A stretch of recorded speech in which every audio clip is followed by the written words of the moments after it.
Hi everyone, my name is Angela from Angela Stitches and welcome back to my channel. So it is Wednesday and this is my stitching from yesterday while I was uploading my stitching vlog. So my last stitching vlog, it's a long one with the BTS album unboxing of it at the end, and I was really worried that my laptop might freeze, but it didn't, so that was a good sign. So this is what she looks like. This is Miss Isabel Black by Scattered Sea Samplers. Let me just take it out. So this is what she looks like, and it is a Halloween design, which I don't mind at all. So I had some park threads and I'm still working on her skirt, but I finished the park threads on her sleeves.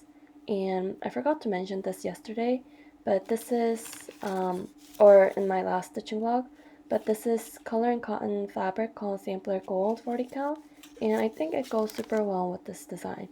And I'm also doing, well, not yet, but I will be doing the companion piece right next to Miss Isabel Black. But I'm going to move things around and make it look like this design was made with both cats in it to make it look like one solid design, I guess. I'll be moving some elements around so that it'll be integrated as one design. And I'm going to test the blue and the gray for the actual cat. Yeah, I still haven't decided what to do with it yet, so I'll show you my test stitches later this week or this weekend when I get that done. So I'll be working on this a little bit more, and then today earlier I finished reading The Killing Joke, and I really liked it. It really answered some of the questions that I had about the Joker after reading Mad Love. But now that I know what I was curious about the Joker, it made the Joker less mysterious, if that makes sense. So I want to think of this as one version of the Joker's story. It seems like he lies a lot about his life and his past in Mad Love. So in that book, when Batman and Harley Quinn meets, he tells Harley Quinn, like, you shouldn't believe everything that he tells you. But still, I really like this book. I want to read more about the Joker and the Batman and Harley Quinn, if there is a book about them. Especially Harley Quinn. I don't think I've seen a lot of books about her. But so I read this without the cover because I didn't want it to ruin the cover while handling it. And the inside hardcover is super cool. I'm not sure if the phone is going to pick this up, but it's like an embossed image or um I'm actually confused right now. I can't remember if the raised image is called a relief or embossed, or is it the other way around. But I guess it doesn't matter because I guess it's both. So, and on the back too, it's really cool. So I really like that detail of the book. So, yeah. So now that I finished all of the DC books that I have right now, I'm going to start a new book called Pachinko by Minjin Lee. It's a historical fiction, and I believe this is about when Korea was under Japanese occupation. So I like reading and watching thrillers and scary movies, but this gives me more anxiety than thrillers and scary movies. Um, I don't know. I know that maybe thrillers and mystery have some truth to it, and it might have happened to someone, not exactly, but similar things. Like writers and movie makers must get ideas from somewhere, right? I actually saw a clip of Margaret Atwood.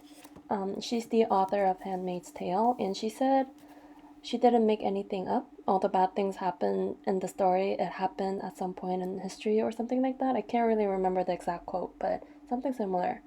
So I guess some people who went through some kind of violence in their life would feel very uncomfortable reading or watching a movie about it. So I guess people talk about trigger warnings and things like that, but to me, this type of book is what I'm actually really scared of reading because it just seems too real. But I think this is a survival story in that time period. I heard stories from my grandparents about this time, and I thought it would be very educational to read, I guess, like a different version of this time period, even though this is a fictional story. So, and I also heard a lot of good things about this book. It's a very sad time in Korean history, so I thought I would read and learn a little bit more about what went on during that time. So, yeah, I'm gonna start this probably tonight, and I'll come back again and check in to show you some more progress on some cross stitching.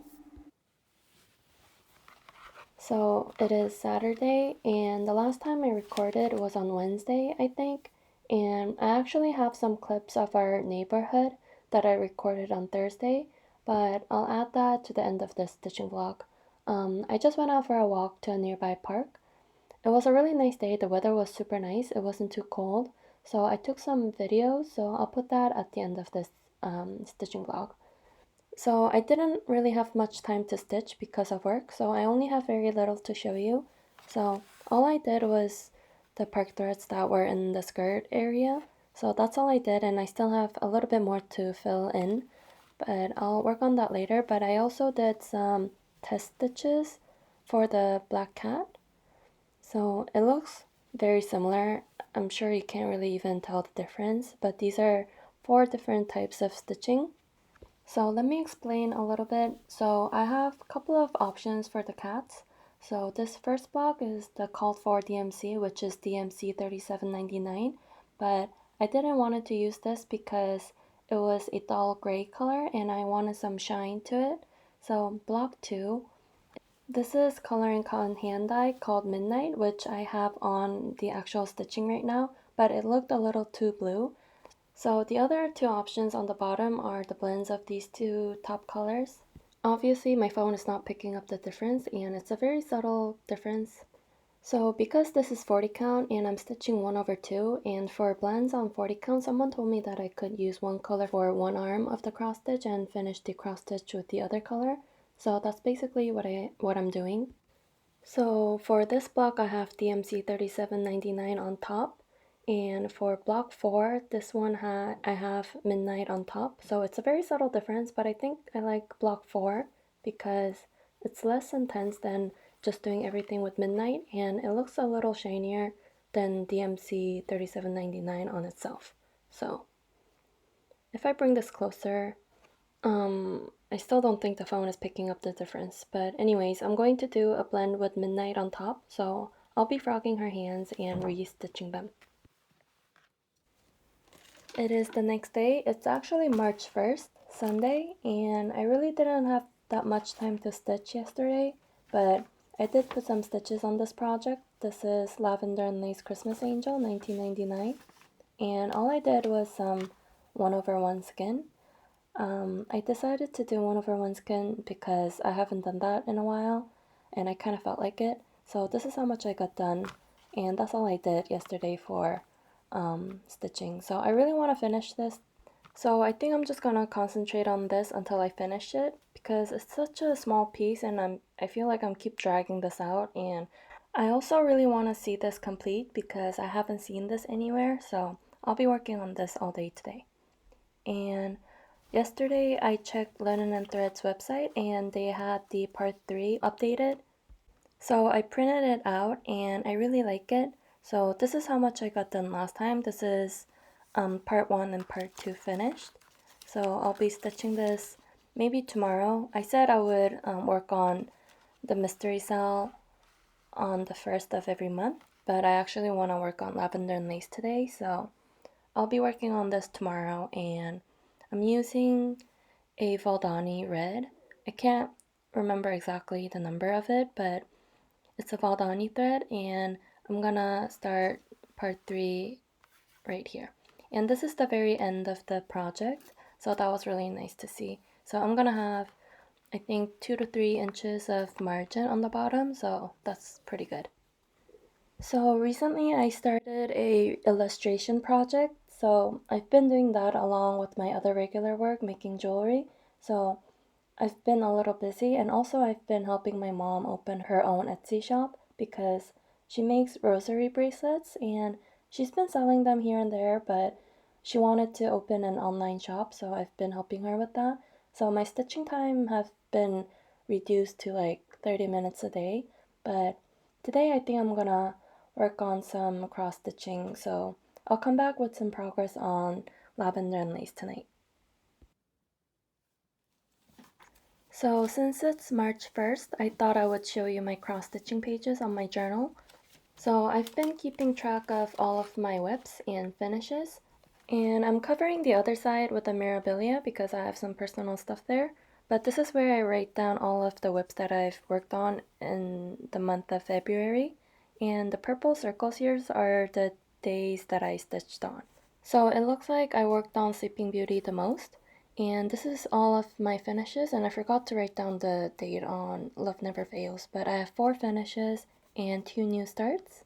So this is how I keep all of my projects organized, and this is the master page that I keep all of my WIPs written down. So when I finish a project, I'll cross it off and write the date like this. So I have to update this because I think I forgot to cross off one of the projects that I finished in February. So I'll be doing that. And this is a page where I write down all of my perforated paper projects, which I haven't worked on at all this year. So I'll try to put in a project or two in the month of March so that I could have some progress on those. So that's how I keep my bullet journal. And I'll be making a new page for March, so I'll come back with those probably next week. So it's been a couple of hours and I worked on my Christmas angel, and I worked on 1/1 skin, but it looks like the gradation of the skin colors are very contrasty. It calls for 3 different shades, and the brighter 2 colors are very subtle, but the darker color is like really dark. But I think it'll look nice at the end when I get the back stitching done, and I'm also thinking as like it's the shadow from her hair. So I think it looks weird now, but I think it'll look nice at the end. So I'm not too worried about the chunkiness or like the blockiness of the colors. And I also worked on some regular 2/2 cross stitches on her wings. So that's all I did for today, and I think I'm gonna end the video here because I want to start a new stitching vlog for March. So I hope this video was interesting. I know there wasn't that much progress on any of my cross stitching projects, but I'll show you my illustration project that I'm working on right now once it's finished. I'm actually making it for my bullet journal, so I'm hoping to get it done by next week. So that I could use it for this month in my bullet journal. So look out for that if you're interested in journaling. And at the end of this video, I'll add some clips of my neighborhood. I went for a walk a couple of days ago because it was really nice outside. So if you're curious about where I live and what it looks like, stay for that. And I think that's everything. So thank you so much for watching and commenting on my videos. I hope you have a great weekend, and I'll see you in my next video. Bye.